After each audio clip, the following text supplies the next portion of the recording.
Negotiators from Russia and Ukraine meeting in Istanbul, Turkey today, the first peace talks in more than 7 weeks. Both sides confirming the meeting, with the Kremlin, however, downplaying any expectations.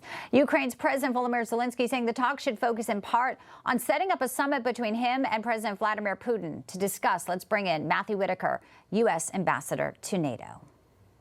Ambassador Whitaker, always great to have you with us. So let's get into this. The past talks obviously have not been productive.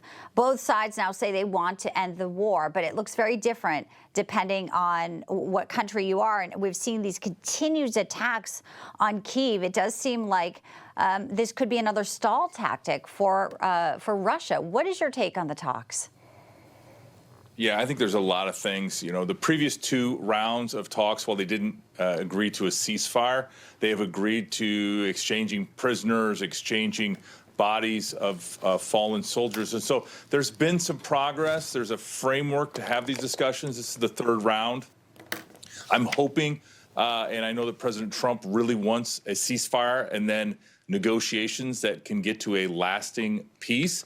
But, you know, both sides need to be willing to come to the table and give something up. This is not going to be advantageous to either side. But at the same time, no battlefield solution is available to either side. Russia is not going to win this war in the next decades if they kept fighting. And Ukraine obviously is going to defend themselves. And with this deal we announced last week with our NATO allies and partners buying American weapons that can be used by Ukraine to defend themselves, especially the air defense systems, that is going to allow them to sustain if they have to for years to come. But obviously, I think President Trump wants peace. He is a peacemaker, and he's brought peace in so many other places. I think the expectation is that the parties can be rational and finally come to an agreement.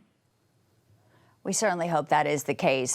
We know also, Ambassador, these talks are happening as President Zelensky is facing protests in his own country.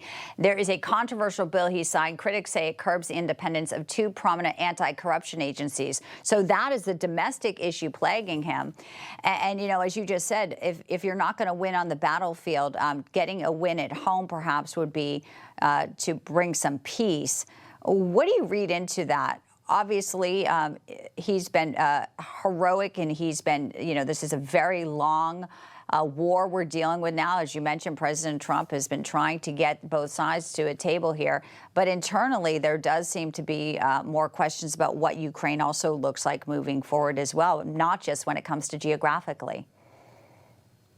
Yeah, well, there's no doubt, first, that the United States and our allies, of course, expect a country to be clean, to not have corruption, to not have, you know, those types of things. And we're watching very carefully the moves that are being made within Ukraine. But at the same time, you know, I think everyone understands that once we get to a ceasefire, once Ukraine can rebuild, you know, their domestic politics will take care of itself. But in the near term, President Trump identified that it was necessary to give U.S. weapons paid for by our NATO allies and partners to Ukraine so they could at least defend themselves and continue to fight the fight right now. But we are going to continue to monitor everything and you know, not just encourage, but expect that Ukraine runs a clean government that eliminates and reduces corruption continually, just like we do as the rest of the first world. Just real quickly, your reaction to the declassified documents. Tulsi Gabbard, more to come here with what went on at the Obama administration and what she says manufacturing of the Russiagate hoax, Ambassador.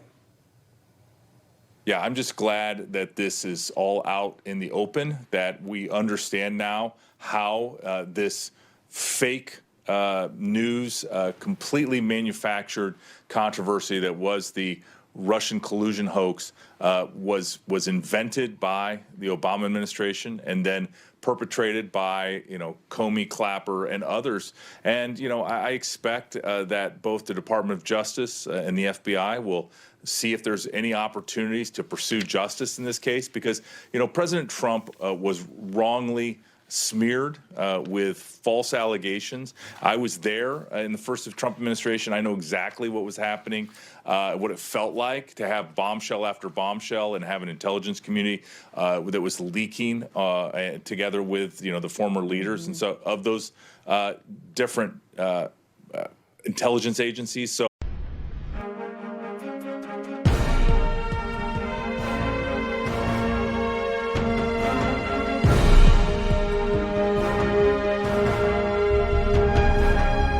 Bye.